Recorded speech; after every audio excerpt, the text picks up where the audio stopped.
Up next is our segment Embassy Row, where we spotlight the different sitting ambassadors of the Philippines for our viewers to know their persona better, as well as the ongoing diplomatic, cultural, trade, and other spheres of cooperative relations between their countries and the Philippines.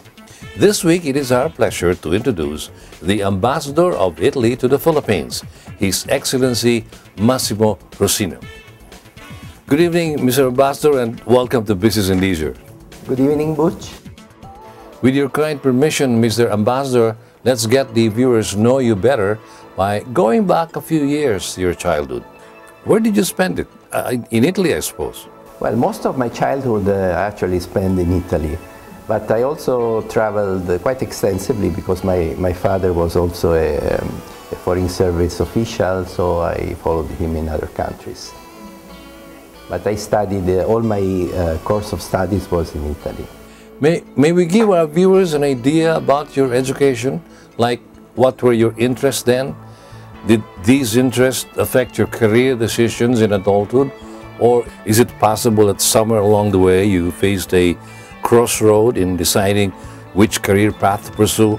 Well, I must say that since childhood I was always attracted to the abroad, to going abroad, to foreign states, to foreign people, partly because of the profession of my dad. So I always liked to kind of start studying foreign languages. I started with English, of course, and French, and I always was attracted by some dimension of international dimension of a job. Tell us, please, when and how did you start on government service? What government posts did you hold before you embarked on a diplomatic career? Actually, the diplomatic career was my first government job, first and only government job. So I've been loyal to the foreign service all my life. I joined in 1981 through public exams, as that's the only way to join the foreign service. In fact, in our system, we have only civil servants performing the jobs in the diplomatic service. We don't have so far any history of political appointees. Kindly give us an idea, Mr. Ambassador, of the different countries that you've been assigned to prior to your posting here in the Philippines. My first posting after the initially spending 3 years at the headquarters in Rome was New York. I was assigned as a young vice consul to the Italian Consulate General in New York. I spent 4 years there, performing my duties and learning on the job. And I had vivid and very exciting memories of that time. First, because it was my first foreign country where I served. Second, because New York is New York, of course. So, the dream of many young professionals is to go to that city. And so I had a wonderful time. I learned on the job. Most of my activities was being closely in touch with the Italian and Italian-American communities, which I learned how to appreciate and how to interact with. That was a great, great experience. We would be very interested to know your first impressions of the Philippines when you were sworn in, and how about your impressions now? That's right. I was assigned to the Philippines in 1988. That was my second assignment, right after New York, in fact. And I was very excited at that time and very happy of being assigned in Manila. I arrived here in a period which was very exciting for the Philippines. It was the second year of the Korea Aquino administration, with administration which was very popular in Europe because it was, in a way, the return of democracy. So there was a lot of energy, a lot of excitement. Italy also did its part. We launched a very meaningful, a very important program of ODA to help the development of the Philippines. So I had, those 4 years were really very, very full, very exciting, very rewarding professionally also. And many of those memories I carried back with me. Many of those experiences I carried back with me in my in my return to the Philippines, where I presented my credentials to President Aquino in January 2013. That's when I arrived to the Philippines. And I remember during our conversation that I told him that I was particularly happy to come back to this country and to work under his presidency after having worked under his mom's presidency. He was very amused and pleased by that. Mr. Ambassador, can you give us an idea of your efforts to further enhance the trade relations between our countries? We have meaningful trade relations that are, in a way, they are below what they could be, actually. We have a great potential that we haven't fully exploited yet. Our data show numbers that are below $1 billion interchange, both ways. I think it could be much higher, so we are also working to intensify our trade relations. But on the other hand, of course, these are data that don't include the data of goods and services that come through other ways, for example, transit through Hong Kong or through Singapore, which are substantial. So probably the real figures are quite higher. Anyway, we are working to intensify these relations. We know that there is a quite important number of sectors that we could promote in the Philippines. We have a large expertise in several fields, be it energy, green energy, environment, biomedics, specialized technology, for example, medical technologies, pharmaceuticals, you name it. Italy is a highly technological country, quite specialized in some sectors. What most of the customers, most of the people see is, of course, the fashion, the sport cars, and shoes, the luxury shoes, and so on, which are parts of the narrative of the Italian lifestyle, which is legendary around the world. We are happy and proud of that, but that's not all you can get from Italy. There is a lot more, and you're working to that purpose. With your permission, Mr. Ambassador, we interrupt our very interesting conversation to pause for a short break, and when we come back, we can perhaps talk about bilateral efforts regarding education, sports, and tourism between Italy and the Philippines. Business and Leisure's Embassy Row with the Ambassador of Italy to the Philippines, His Excellency Massimo Roscigno, resumes in a moment. Please stay with us.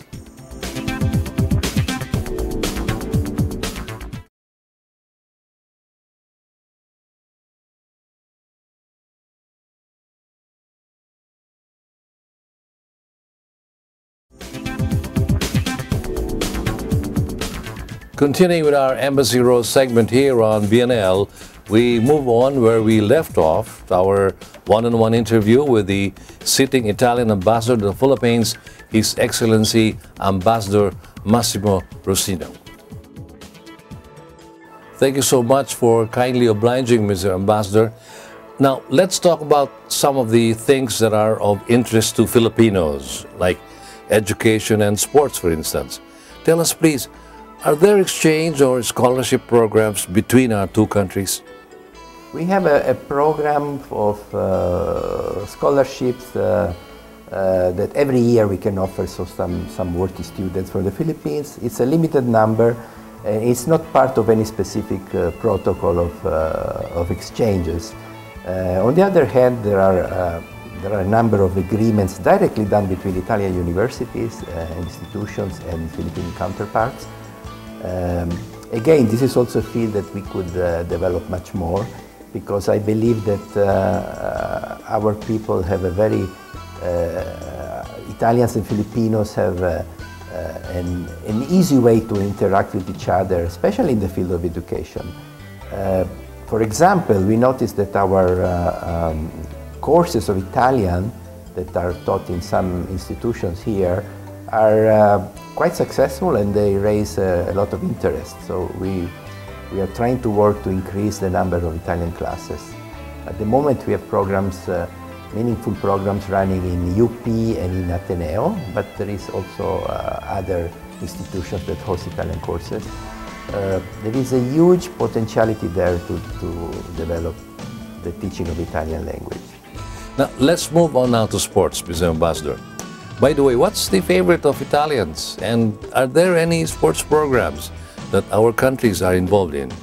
Well, Italy is, of course, is football, or soccer, as Americans would say, country. It's not a brainer. That's our national sport. Everybody loves it in Italy. Everybody plays it. All the kids that you see in the school, in the parishes, in everywhere, that's their main choice as a sport. It's in a way part of our nature. But there are other sports that are that developed quite substantially, I would say. For example, volleyball became very popular among Italian young people. In fact, whereas many know that Italy has a glorious history in football with many World Cups winners and a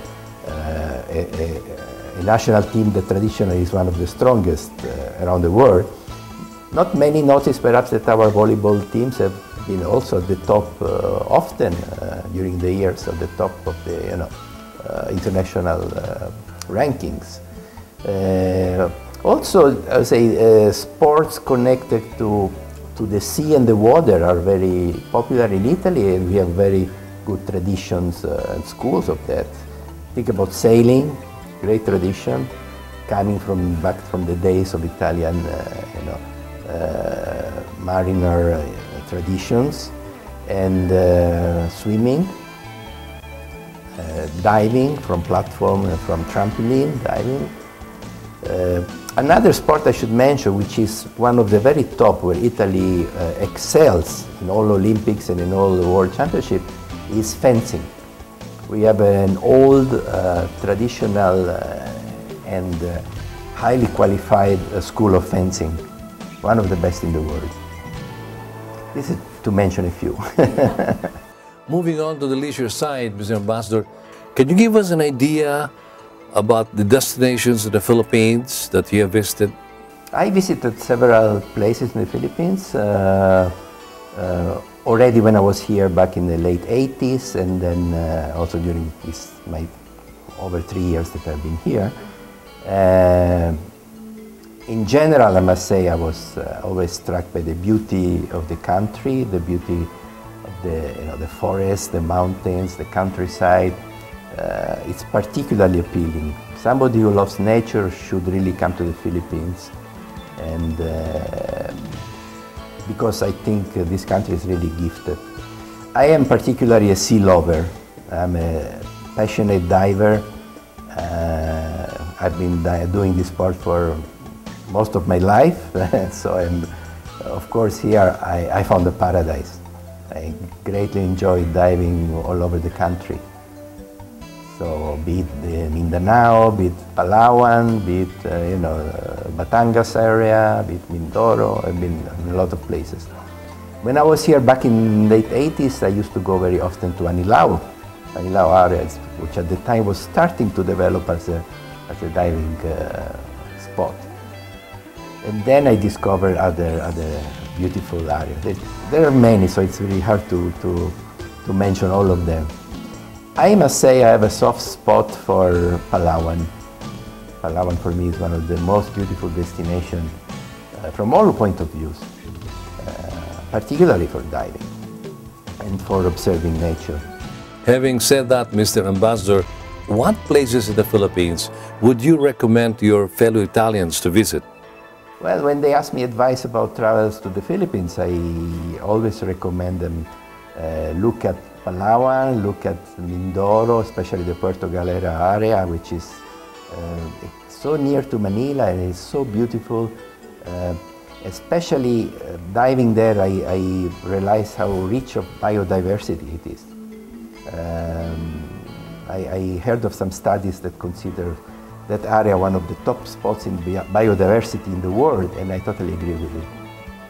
And also, sometimes I suggest my friends to discover unusual destination. For example, in Mindanao there are beautiful places to visit. Absolutely.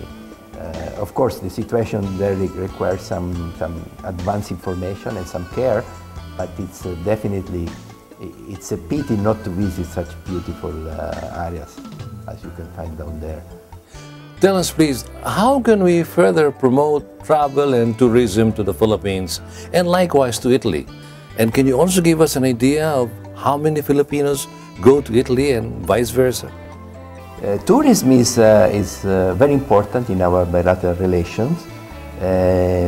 We have noticed that there was an increase in the number of Filipino visitors to Italy.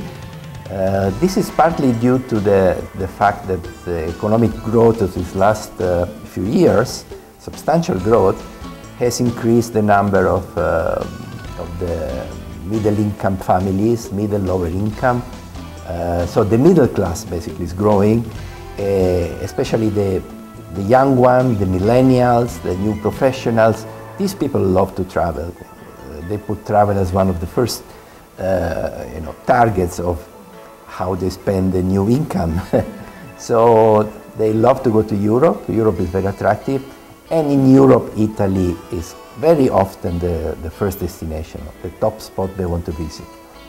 Especially Rome, Venice, and Florence. This sort of magic triangle where there is so much history, culture, and beauty to be seen. And now, in these past few years, we gave, I would say, an average of between 7,000 and 9,000 tourist visas every year, which is nothing significant, but I'm sure it will grow quite a lot because with the economy growing at this rate, I have no doubt that the tourism will increase. On the other hand, Italians who come to the Philippines, they definitely love nature, they love the sea, they love the beautiful beaches. And the number is, I think the latest data also, we are around 7,000 average these past 3 years. It could be much higher. But on the other hand, we must consider that we have some objective restraints. First one is that we don't have, as of now, we don't have, or I should say, we don't have any more a direct flight between Italy and the Philippines, because we used to have it. In my younger years here, I remember I fly with Philippine Airlines or with Alitalia directly from Manila to Rome. Now we have to take other routes with other stops on the way. So I hope really that sooner or later a direct flight will be reactivated because it's very important to promote tourism. Thank you so much, Mr. Ambassador, for guesting in our show. It has really been an honor to have you with us. But before you go, would you have any message to our viewers who would love to visit Italy? Yes, I definitely encourage our Filipino friends to visit Italy. In a way, I don't think you need much encouragement because everybody knows about our country. I'm happy to note that there is love for Italy here in the Philippines. People are attracted to our country. They love the culture, they love the environment, they love the food. Our food is extremely popular, and I can see here in the Philippines a growing number of Italian restaurants or of Italian products that you find in the supermarket. So Italian cuisine is definitely expanding. I suggest to go, to the visitors who have a little more time to spend, say 1 week or a little more than 1 week, to go beyond the traditional destinations of Rome, Florence, Venice, or Pisa sometimes, to expand to other venues, because Italy, it's all beautiful. I know I sound biased because I represent Italy here, but it's a country extremely attractive to the visitors. For example, there are destinations in the south of Italy that are rarely part of tour packages because they require a little more time to travel southwards. And like Naples. Naples is a beautiful city, full of history, set in an enchanting bay that a little bit reminds you of Manila Bay in a way. Naples should be visited possibly. Capri is a famous island. It's a famous destination of high-end tourism, very nearby Naples. Capri should also be seen by everybody once in their lifetime. And I could go on and on. Puglia, for example, Puglia is a region that is at the heel of the Italian boot. If you consider the shape of Italy, the heel of that boot, of that shoe, is Puglia. And the Puglia region is absolutely beautiful to visit. The sea, the color of the land is kind of a reddish color. It's a land of olive trees, a land of grapes, with gentle hills, ancient monuments, castles. It's really a magic place to visit. And finally, because I know I cannot quote all the places you should go, but I want to remind you that the Alps are absolutely stunning. The Alps is the crown of mountains that encloses Italy in the north, from the east to the west. It's like an arch of mountain with many skiing resorts, destinations, absolutely stunning in their beauty, especially during the winter season. And I would really encourage everybody to visit those areas. Thank you, Mr. Ambassador. I'm sure a lot of our viewers are now raving to visit those places that you've mentioned. Thank you once again, and a very pleasant evening to you, sir. Thank you. Thank you. It was a pleasure. That was the Ambassador of Italy to the Philippines, His Excellency Massimo Roscigno, our esteemed guest this week on Embassy Row.